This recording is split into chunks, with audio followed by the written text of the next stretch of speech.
one more very tricky question. If you are lucky or unlucky, I would say both, you may be asked. The question is, which is your favorite area? Which is your favorite subject? Remember, as I said, it is very tricky question. It may give you rejection or it may give you selection. Depends upon you. If you are lucky, and if this question is asked to you, which is your favorite area or the subject, whatever subject or the area you will talk, make sure that you have thorough knowledge about it. If you have thorough knowledge about the topic, whatever questions the person will ask about your favorite area, you should be in the position to answer. And if you can answer it, chances of your selection are more. In this manner, you are lucky. And as I said, it is tricky. If you are asked which is your favorite area or the topic or the subject, and if you say this is my favorite area, sometimes the person may not ask you any question related to that area, because he is also in the position that, okay, if I ask him this particular question, he will give me the topic in which he is really comfortable and having sound knowledge. Let me test him in another subject. It may happen. And sometimes if you take this particular question very casually, and if you casually answer any random subject, unfortunately or fortunately, if the person asks you certain further details about the subject, you are not in the position to answer. And that's why I said it is very tricky. So what is the solution for this?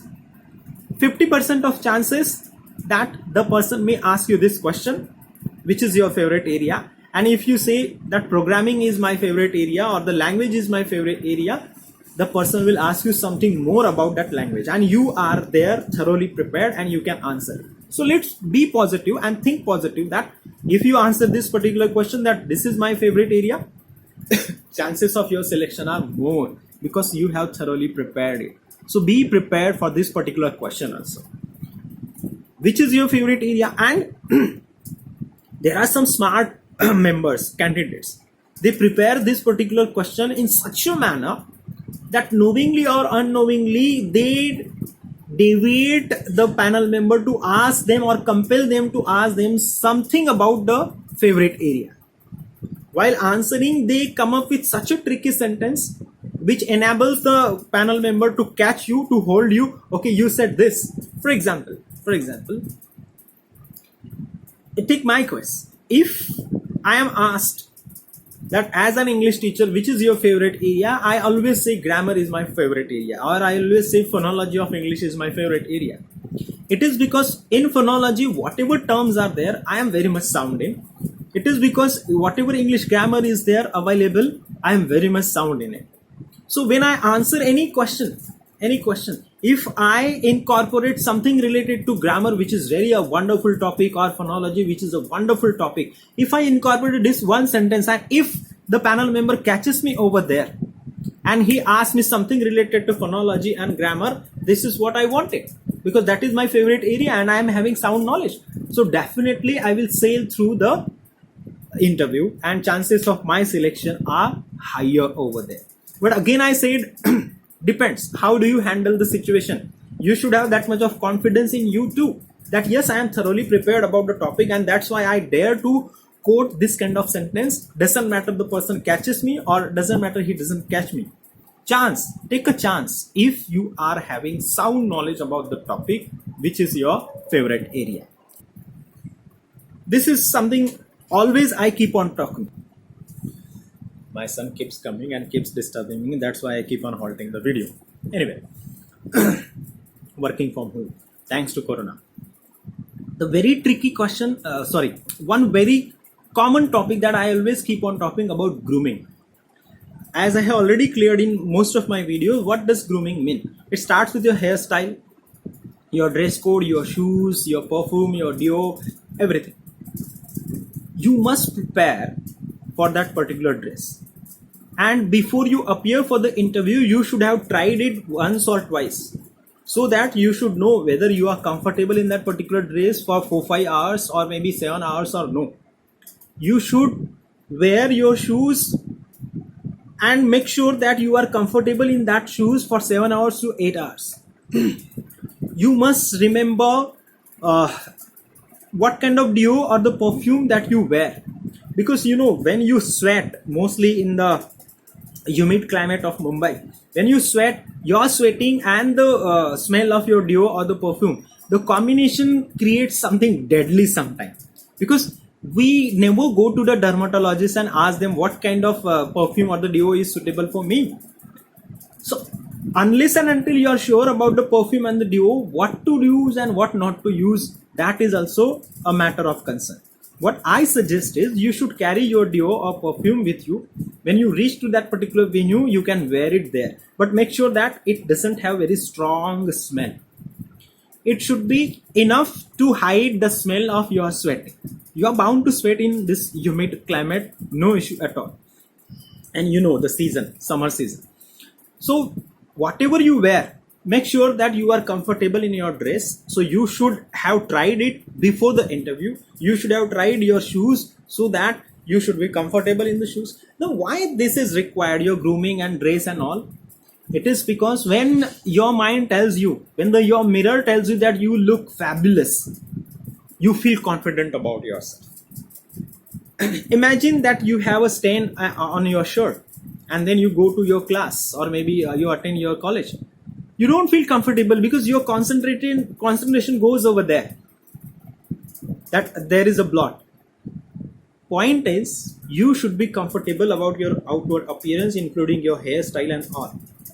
Mostly girls, when you do your hairstyle or wear your accessories, make sure that they are not distracting to you as well as the panel members, because we are there to showcase our knowledge and to showcase how much deserving we are for that particular position. So we are not there to showcase something different. That is not a competition to maybe for any modeling. In modeling, obviously that is the requirement. Point is, you should showcase your knowledgeable. You are completely knowledgeable and suitable for that position. So prepare this particular grooming also. Another very important, go to that particular venue wherever the interview is there, minimum 1 hour before the time, or maybe 30 minutes before the time. If the interview is in another town or in city, make sure that you reach to that particular city or town 1 day in advance. And when you reach that particular city, which might be unknown to you, before the interview, you should go and inquire where exactly the venue is and how to reach, what kind of vehicles you should have. You should guess that from your lodge or maybe hotel, how much distance is there and how much time it will require and what kind of traffic position would be there, because in Mumbai you cannot predict. For 10 minutes distance, sometimes you may take hours. You all know about it, and you cannot go and tell the panel member that sorry sir, I am late because this Bombay traffic. You should anticipate this, and if you anticipate this, the person will take note of it, that yes, you have anticipated it, that there is a traffic problem in the city like Mumbai. And because of that, though the interview is scheduled at 10 a.m., you started from your residence at 8 a.m., though the distance is of only 10 minutes is there. It shows that you are proactive. You are smart enough to understand. You have that vision. You cannot say that, sir, I am not from Mumbai, I am from a town, or I am from a very small town and I don't know about this traffic problem. No, you are not a kid over there, and don't show your ignorance. You are not going to be tested for your ignorance over there. You are going to be tested for your smartness and knowledge and how much suitable you are for that position. So make sure that from all aspects, you are the deserving candidate. And remember, the competition is tough. Really, the competition is tough. सब बाप लोग होते हैं. सब बाप लोग होते हैं. So out of these people, you have to stand in the crowd. And these small points will definitely help you out.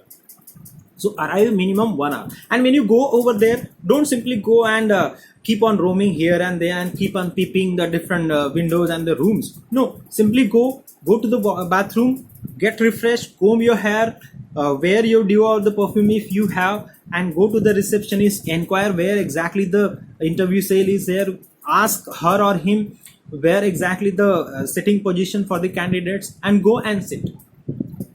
Here, what you need to do, if you arrive over there before the time, what exactly you need to do, there might be another candidates available.